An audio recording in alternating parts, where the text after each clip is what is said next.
Mi nombre es Antonio Quispe, yo soy médico estadístico epidemiólogo investigador y esta noche tengo el gusto de compartir con ustedes mi charla Operacionalización y análisis de variables. Empecemos. Esta charla tiene tres objetivos. El primero es brindarles un marco teórico de referencia para que ustedes puedan realizar ambos procedimientos. Segundo, darle pautas específicas sobre cómo operacionalizar y analizar las variables de sus estudios. Y tercero, revisar algunos ejemplos para discutir las limitaciones y fortalezas del análisis de regresión como la principal estrategia para controlar el sesgo de confusión.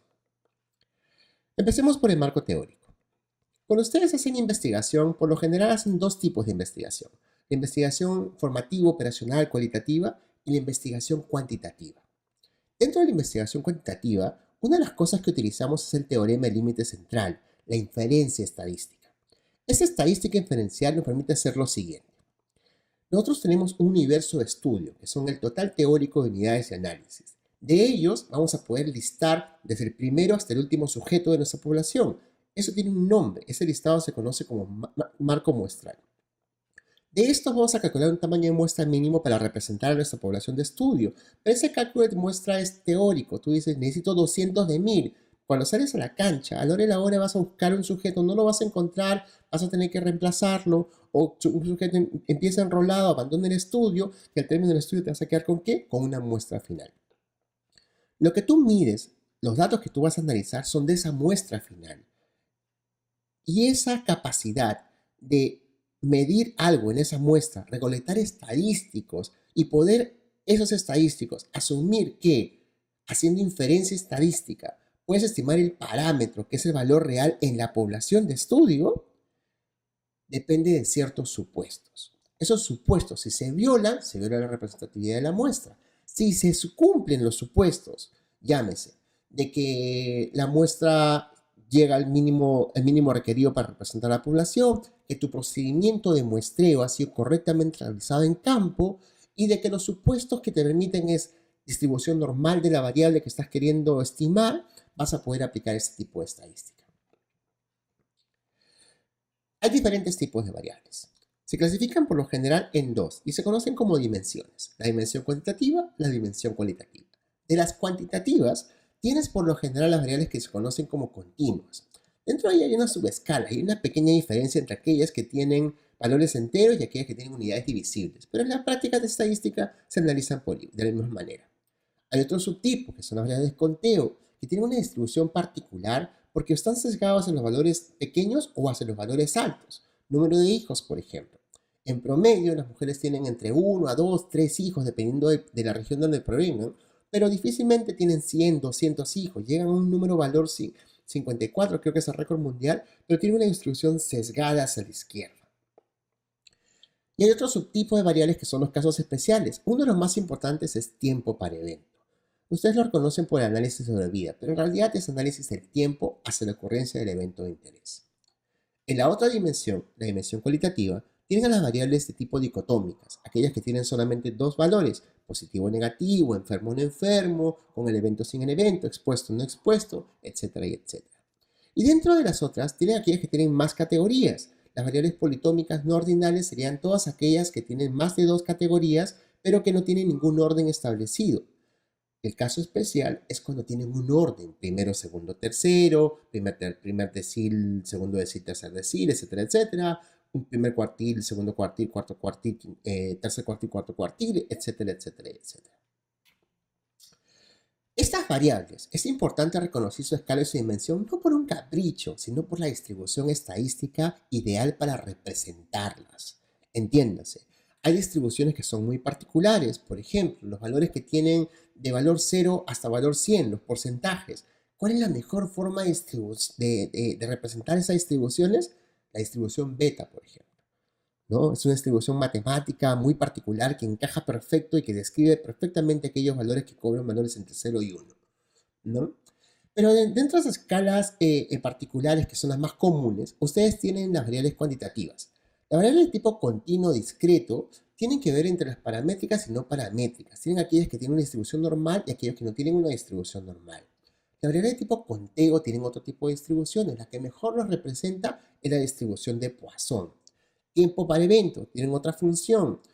Las variables cualitativas. Las variables dicotómicas tienen una distribución binomial, esa S sigmoidea que ustedes ven en la gráfica. Las variables politómicas ya son varios sigmoides, son distribuciones binomiales secuenciales, son varias categorías, una por cada categoría. Mientras que las ordinales, los intervalos son iguales, entonces tienes tú una distribución que merece un tratamiento diferenciado, un análisis de regresión cuartílico, por ejemplo.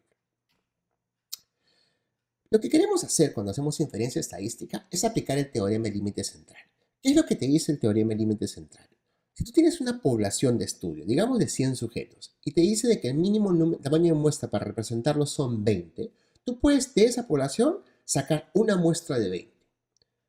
¿No? Te toca el segundo, el quinto, el sexto hasta que llegues a 20. De la misma población puedes sacar otros 20. Corres números aleatorios de nuevo, te sabes esta vez el 7, el 11 y así sucesivamente.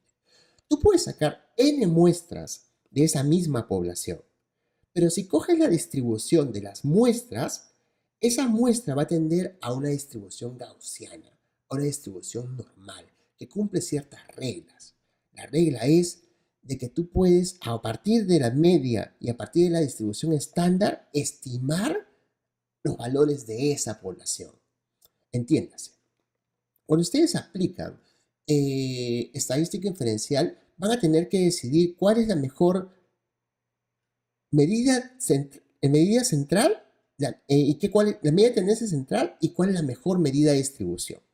Si tú tienes una distribución normal, va a suceder algo muy mágico. La media, la mediana y la moda tienen el mismo valor. Como puedes ver en la gráfica del medio, esta distribución parece una campana de Gauss. Es una distribución muy bonita y todo lo que está a la derecha de la media son la misma cantidad de valores que tienes a la izquierda de la media. En cambio, en las distribuciones sesgadas, por ejemplo, la distribución de la izquierda es una distribución que está sesgada hacia los valores más altos, está sesgada hacia la derecha. Y la gráfica que tienen a su derecha es aquellos valores que están sesgados hacia los valores pequeños. En esos casos, pueden darse cuenta que la media, la mediana y la moda no coinciden. La moda es el valor que más se repite. La media es el percentil 50, el punto medio de los valores de esa distribución. Y el promedio vendría a ser la suma del todo dividida sobre la cantidad de valores de ese estadístico. Para representar una distribución normal, se usa la medida de tendencia central promedio, o la media, o el percentil 50. ¿Por qué? Porque a partir de la cantidad de desviaciones estándares a la derecha, yo puedo hacer estimados de cuántas personas hay en esa distribución. Por ejemplo, si ustedes aplican una distribución normal y cuentan una distribución estándar a la derecha, una distribución estándar a la izquierda, tienen el 65% de la población. Entre dos desviaciones estándar a la izquierda y dos desviaciones estándar a la derecha, tienen al 95% de la población. Pero si tienes tres desviaciones estándares a la izquierda, tres desviaciones estándares a la derecha, vas a tener al 99% de la población. Esa magia de la inferencia estadística nos permite hacer diferentes estimados, extrapolaciones y diferentes cálculos en particular. Pero si esto no es una distribución normal que tienes que probarla estadísticamente, ya te obligas a usar otro tipo de estadística, la estadística no paramétrica. Prueba de hipótesis, rápidamente. Lo que queremos medir es la realidad. Entonces, van a suceder dos escenarios. Tú tienes tu hipótesis cuando esta es verdadera y tu hipótesis cuando esta es falsa. Y tienes el resultado de tu estudio, que es o rechaza la hipótesis nula o no rechaza la hipótesis nula. Ojo al guía. En estadística inferencial no existe rechazo la hipótesis, contrario, acepto la hipótesis. No. Es o rechazas o no rechazas. Entonces, vas a meter la pata. ¿De acuerdo? Si tú tienes una hipótesis que es verdadera, pero tu estudio la rechaza, estás cometiendo un error. ¿Cómo se conoce ese error? Como error tipo 1 o error alfa. Ponte en el otro extremo, que la hipótesis sea falsa y que tu estudio metas la pata de no rechazarla. Tienes un error tipo 2 o tipo beta. Lo que se conoce como poder de estudio es la interpretación conjunta de ambos errores y dice lo siguiente. El poder del estudio es la capacidad del estudio de rechazar la hipótesis nula cuando ésta es falsa. En pocas palabras, 1 menos beta. ¿Ok? Eso trasladado al término de probabilidades es la probabilidad del error tipo 1, alfa, la probabilidad del error tipo 2, beta, o el poder del estudio que es 1 menos beta, o la probabilidad de 1 menos beta. Cuando tú trasladas las hipótesis de tipo fraseadas a una hipótesis de tipo matemática, haces el siguiente ejercicio. Por ejemplo, diferentes escenarios. En una misma población, tú quieres estimar cuál es el promedio de talla de la población, cuál es la prevalencia de una enfermedad. Lo que estás tratando de hacer es estimar un valor puntual. Traducido en términos matemáticos es el mu esperado es igual a un valor esperado. Ese mu que no tiene numerito igual a mu sub 0. Cuando tú quieres estimar una prevalencia de un evento de interés, en este caso obesidad, por ejemplo, estás estimando esa prevalencia esperando un valor esperado y contrasta la hipótesis. La prevalencia que yo espero es 20, la prevalencia es igual a 20. ¿Okay? ¿Cuál es la hipótesis alterna? Diferente del valor esperado, diferente de 20. Pero cuando tienes dos poblaciones y quieres comparar, por ejemplo, la media de una población contra la media de otra población, traducido en términos matemáticos, esto es mu sub 2 es igual a mu sub 1. La hipótesis alterna sería es diferente mu sub 2 de mu sub 1. Si estamos en términos de prevalencia, P sub 2 igual a P sub 1 y la alterna sería P sub 2 diferente de P sub 1. Casos especiales, cuando yo hago un muestreo de tipo pareado, ¿no? Quiero hacer que no me interesa analizar género como variable de mi estudio, entonces pareo mujeres con mujeres, hombres con varones. Entonces lo que yo estoy midiendo ahí ya no son los pares de la tabla de 2×2, son los casos dispares, ¿no? Y esos casos dispares traducidos en términos matemáticos, para una media sería el D es igual a un D sub 0, un valor esperado, la hipótesis alterna sería una diferencia, o en el caso de una prevalencia sería la proporción del valor de la celda 2, de la columna 2, de la fila 2, columna 1, es igual al valor de la fila 2, columna 1. La hipótesis alterna son diferentes. Pero cuando tengo más de una población, lo que estoy midiendo con mi hipótesis es lo que hace una ANOVA, un análisis de covarianza, ¿no? Es básicamente plantear la hipótesis que las medias de todas las tres poblaciones son iguales. Y la hipótesis alterna es que al menos una es diferente. Entonces tengan muchísimo cuidado cuando interpretan una ANOVA, por ejemplo. En términos de prevalencia, sería la prevalencia de 1 es igual a la prevalencia de 2, a la prevalencia del grupo N, ¿no? Medidas de asociación. Cuando yo hago un estudio, yo estoy haciendo comparaciones y lo que quiero estimar en teoría es la asociación entre dos variables, una variable independiente y una variable dependiente. Esa magnitud de esa asociación me va a decir qué tan asociadas están estas dos variables. Entonces, ¿qué sucede? Que los estudios tienen rigurosidad y lo que queremos en realidad es medir cuál es el riesgo del evento.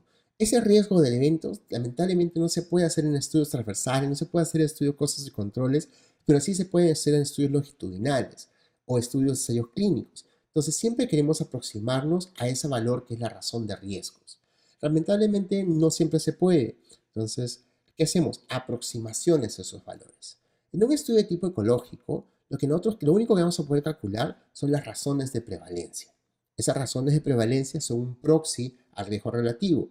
En los estudios transversales podemos calcular la razón de prevalencia, la diferencia de prevalencias, el odds ratio, la diferencia de los odds ratios.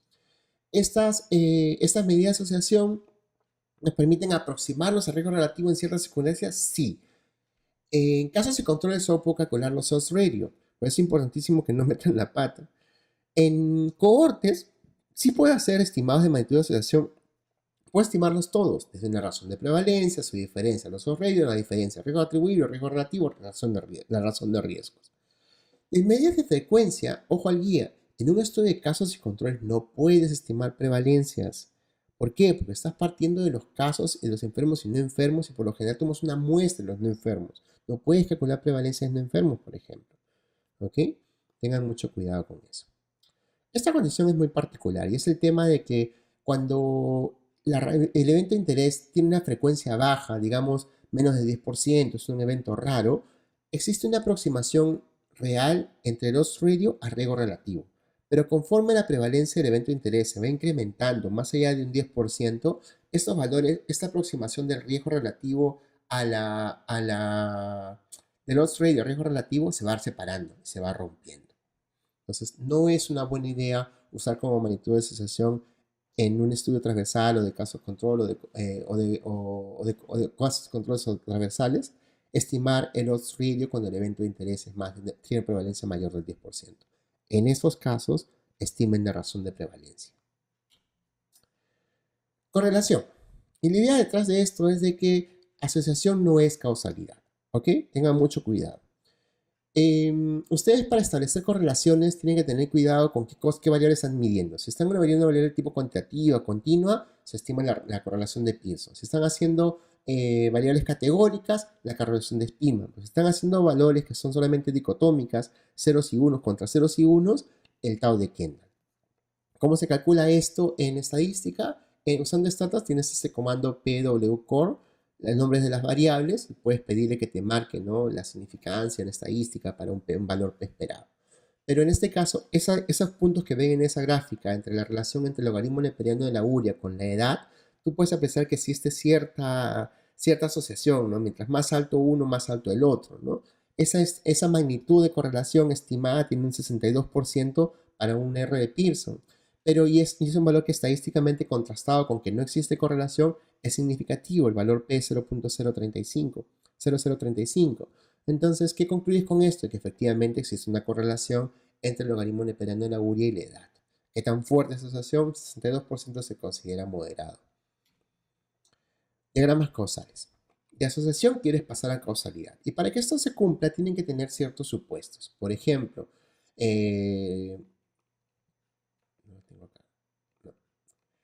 dosis respuesta, magnitud de asociación, estadística, antes y después, plausibilidad biológica y los otros criterios que en algunos, que existen diferentes fórmulas o diferentes autores que han propuesto algunos, pero uno de los más populares son los criterios de Blackson-Hill. Entonces Hill propuso una serie de criterios que se cumplen, de los cuales lo que les acabo de mencionar son los mayores. Hay otros, revísenlos por favor. Pero cuando establecen diagramas causales, ustedes están obligados a establecer a priori cuál es la relación conocida entre sus variables de interés, las variables independientes y la variable dependiente. ¿Qué sucede? De que estos diagramas te van a permitir ordenar un poco cuál es el constructo teórico detrás del análisis que tú vas a hacer. ¿Por qué? Porque son extremadamente útiles no solo para diseñarlos, sino también para analizarlos y para considerar algunas cosas como el sesgo de puerta trasera, que son extremadamente importantes para efectos de ser rigurosos con tu análisis. Otra de las cosas más importantes por las cuales se usan los DAX es para identificar confusores. ¿Cómo se define un confusor desde el punto de vista utilizando DAX? Se dice lo siguiente. Cuando una variable se asocia a la exposición, pero también se asocia al evento de interés, estamos hablando de un confusor. Hay otra forma de definirla, que es el contrafactual. ¿Ustedes se acuerdan de gato de Sjögren? Sjögren hizo un experimento que básicamente dio origen a la física cuántica, en el cual ponía un gato en una caja con cianuro. Tú abrías la caja y el gato se moría. Mientras la caja esté cerrada, el gato seguía vivo. En pocas palabras, el gato estaba vivo y estaba muerto al mismo tiempo. Es el contrafactual. Ustedes son sus mejores controles si pudiera darse el caso que al mismo tiempo estuvieran expuestos y no expuestos. Mientras más nos aproximamos al contrafactual, mejor selección de controles vamos a tener para nuestros estudios. Y todo esto tiene un problema muy serio. ¿Por qué? Porque aquel confusor que nosotros que estamos ignorando, que no medimos, o aquel que medimos y no controlamos correctamente, va a desviarnos de la verdad. Va a cambiar el sentido de la asociación, o peor aún, va a cambiar el sentido y además la magnitud de asociación. Para controlar sesgos de confusión, hay una serie de metodologías. Puedes hacerlo de dos maneras, por diseño o por análisis. Por ejemplo, tú quieres evaluar si un marcador tumoral es asociado a riesgo de cáncer de mama. Pero tienes el problema, ¿no? Hay varones y mujeres que tienen, los varones también tenemos cáncer de mama. Entonces, ¿qué sucede? Que nuestro riesgo es menor comparado con el de mujeres. Si tú tienes una población en la cual la mayoría de los cánceres y solo unos poquitos son varones, tienes dos cosas. O lo mides y lo analizas, o por diseño decides excluir a los varones y le dices a los lectores, disculpen, sí sé que es importante, pero en este estudio nos vamos a concentrar solo en mujeres. Y lo justificas. Entonces, por diseño, estás utilizando una estrategia de restricción y por criterios de exclusión, estás excluyendo para quedarte con un grupo más homogéneo. Puedes aleatorizar, como hacemos en los ensayos clínicos controlados aleatorizados, o puedes variar, mujeres con mujeres, varones con varones. En el caso del análisis, si decides no hacerlo por diseño, vamos a hacerlo por análisis, vas a medir y vas a incluir varones, pero en tu análisis vas a usar una estrategia muy potente, que es el análisis de regresión multivariable o multivariante. En este análisis vas a medir el efecto de ese confusor y qué pasa con la magnitud de asociación de interés en presencia o ausencia. Si lo cambia, vas a tener que ajustar por ese valor para poder comparar. Esa es la maldición de los análisis de variados, que cuando tú comparas en un análisis variado, puedes estar comparando severos con no severos, hombres con mujeres, pero cuando tú metes en un modelo multivariable el género, estás haciendo que dentro de tu análisis puedas estimar cuál es la magnitud de asociación para varones contra varones, mujeres contra mujeres. Severos no severos, estás comparando mujeres severos con varones severos. No severos contra no severos si son mujeres o varones. Entonces estás haciendo una matriz mucho más compleja, estás haciendo comparaciones mucho más correctas y no estás comparando de manera indistinta uno con el otro. Otra forma de hacerlo es usando estrategia de estratificación, como es, vamos a hacer reportar magnitudes separadas para varones, magnitudes de asociación separadas para mujeres. O puedes estandarizar, o puedes hacer propensity score o análisis de sensibilidad para ver qué pasa con esa manipulación en presencia o ausencia de ese confusor. Pautas para operacionalizar y analizar variables. Entonces decíamos, tenemos dimensiones y escalas, ¿de acuerdo? En una escala nominal, tú tienes nombres, las variables categorías tienen nombres específicos. Ya hemos hablado de las nominales dicotómicas, politómicas, ordinales y no ordinales. Por ejemplo, una variable nominal dicotómica, ¿cuál sería? Aquel que tiene respuestas binarias, ¿no es cierto? Obesidad. Digamos que me interesa obesidad mayor de 30 kilogramos por metro cuadrado, obeso. Menor, no obeso. Ya está, dos categorías, una variable cuantitativa, la dicotomizado, establece un punto de corte y a partir de acá, a la derecha y a la izquierda tengo positivos negativos para obesidad. Otra variable que no tiene orden entre las categorías, costa, sierra, selva, por ejemplo, región, ¿no es cierto? Pero si hubiera un orden como nivel de educación, y nivel de educación por lo general cometen el error de analizarla como una politómica no ordinal cuando realmente sí tiene un orden. Pues tengan muchísimo cuidado. Hay una regresión ordinal que precisamente ajusta para poder hacer una mejor interpretación de esas categorías porque tienen intervalos que en teoría son iguales. Casos especiales. Y acá hay un montón, ¿ya? Pero que permíteme resaltar la escala Likert que se utiliza mucho en los estudios donde se utilizan instrumentos para medir cuestiones de salud mental y cosas parecidas. Una escala Likert se define como una escala en la cual hay un punto medio y hay tantas categorías a la derecha como tantas categorías a la izquierda. El valor neutro, por ejemplo. Entonces, tiene una escala de satisfacción, puede ser de 5 puntos, sería muy insatisfecho, insatisfecho, ni insatisfecho, ni satisfecho, satisfecho, muy satisfecho. Entonces, cuando se crean esto, tú puedes jugar, pero este tipo de variables requieren un tratamiento estadístico diferenciado. Variables cuantitativas. Tenemos las de razón, que son cantidades enteras, los continuos, que son cantidades divisibles. Por ejemplo, tú no cuentas medio latido cardíaco, ¿no? Ni no cuentas medio hombre, si lo quieres, ¿no? Pero si lo mides, ¿no es cierto? Si lo mides, sí puedes tener cantidades divisibles. Tú mides 1,81 m, yo peso 100 y pico kilos. Entonces, ese tipo de tratamientos, en teoría, ameritan cierto tratamiento específico, pero en la práctica, las de razón y las continuas se analizan como variables continuas. Las áreas de conteo sí requieren un tratamiento especial. Por ejemplo, habíamos hablado del número de hijos, ¿no? Y las variables de tiempo para evento también requieren otro tipo de regresión, la regresión de Cox y los modelos de Hasse proporcionales.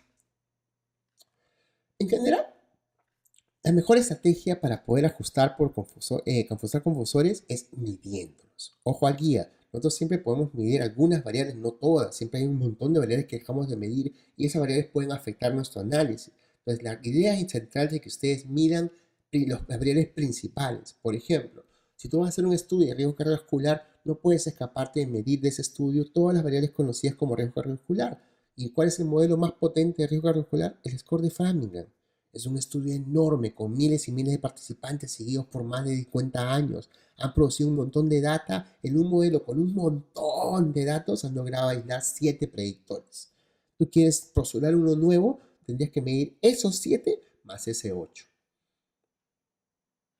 Debe ser un montón de datos para poder discriminar cuál es la variabilidad que explica esa octava variable comparada con las otras 7.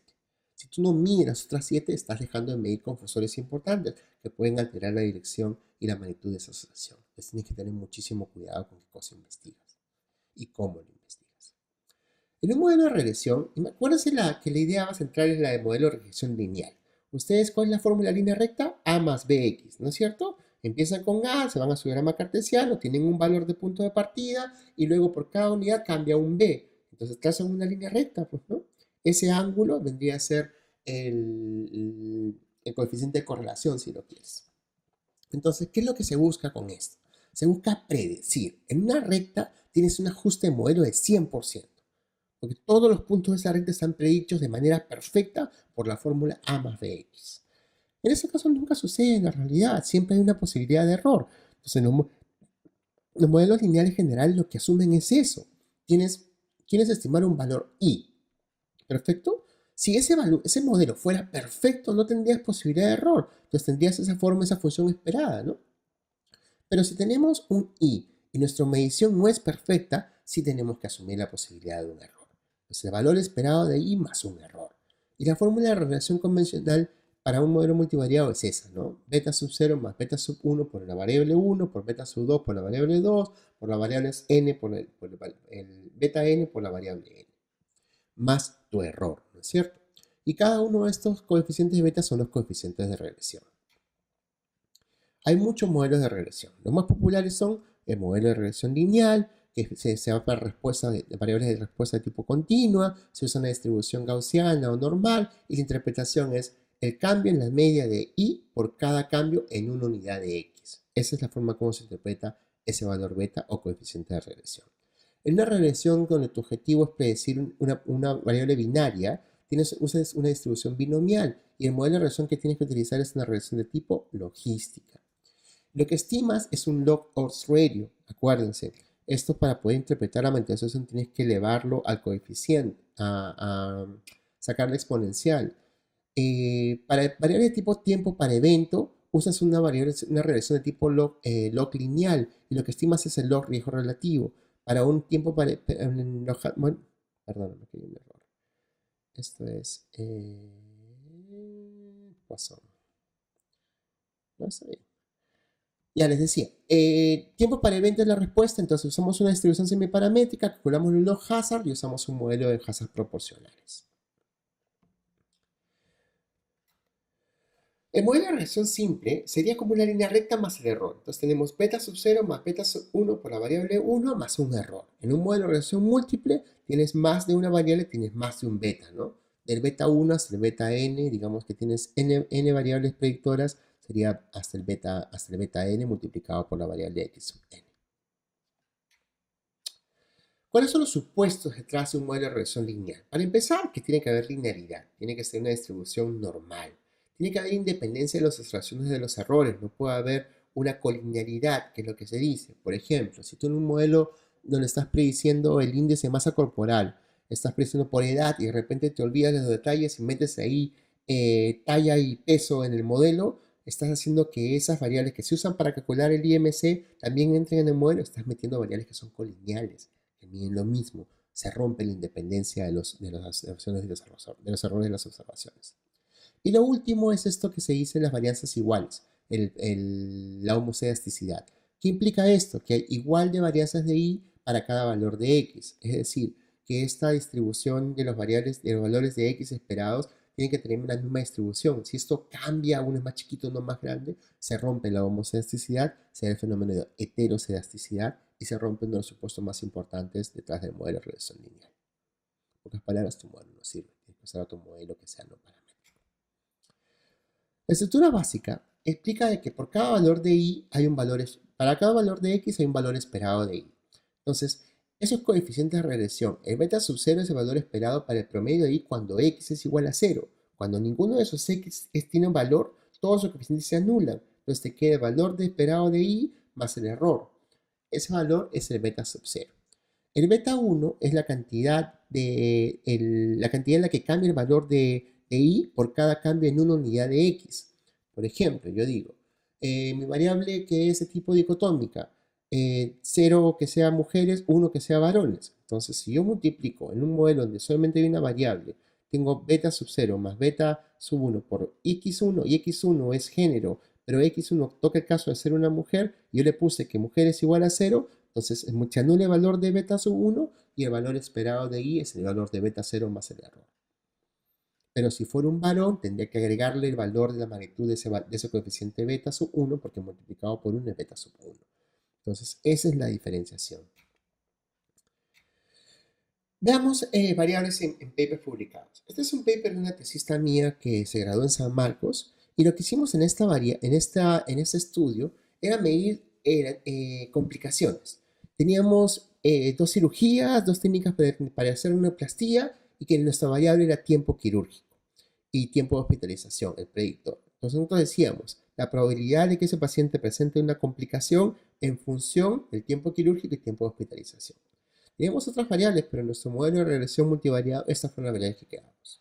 Pero ojo aquí, cuando tienes mucho más poder de estudio, puedes probablemente aislar los efectos de más de dos o tres variables. Pero si tienes pocos datos, a la mucho te va a dar para uno o para dos. En este caso en particular, en los odds ratio las complicaciones cambiaban en función al tiempo quirúrgico y al tiempo de expiración para todas. Pero hacíamos solamente para una técnica quirúrgica, las magnitudes cambiaban, o en el caso de las complicaciones tardías, ¿no? Separamos las complicaciones por tardías y tempranas, y en el modelo de las complicaciones tardías solo nos quedamos con tiempo quirúrgico, porque eran muy pocos valores. ¿Cómo se clasifican las variables y cómo deben presentarlas ustedes? Cuando ustedes operación de variables tienen que pensar en cómo van a reportarlas, pero sobre todo cómo van a recolectarlas. En tu ficha de recolección de datos tiene que estar todas las categorías que tiene posibles para esa variable en particular, o sobre todo las unidades para que cuando recolectes el dato y lo vacies a toda la base de datos electrónica, haga una transcripción fidedigna. Entonces tú puedes dicotomizar, pero hazlo después en el análisis. De preferencia, recolecta las variables en su estado natural. Edad, recolecta la fecha de nacimiento, la fecha de la encuesta y tú mismo la resta para poder calcular la cantidad de días y luego de eso transformarlo en meses, años, como tú quieres analizar. En este caso, complicaciones. Teníamos un listado muy largo de complicaciones. Las chequeamos todas. Sumadas, podemos decir dicotomizadas. Ya, positivo al menos una versus ninguno. Positivo o negativo.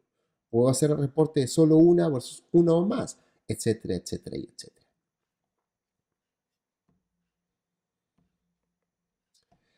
En complicaciones, nuevamente, el tiempo, cuando está desagregado en su estado natural, es mucho más variable. Entonces, te va a permitir encontrar diferencias más pequeñas o más groseras. Entonces, también tienes que tener una forma muy respetuosa de tratar los datos, ¿no? No podemos hacer phishing ni buscar el bendito P significativo y cambiar categorías como locos solamente hasta que nos haga el P y hasta que nos haga el P, no, catamos victoria, no. Nunca hagan phishing, es la forma más fácil de cometer errores.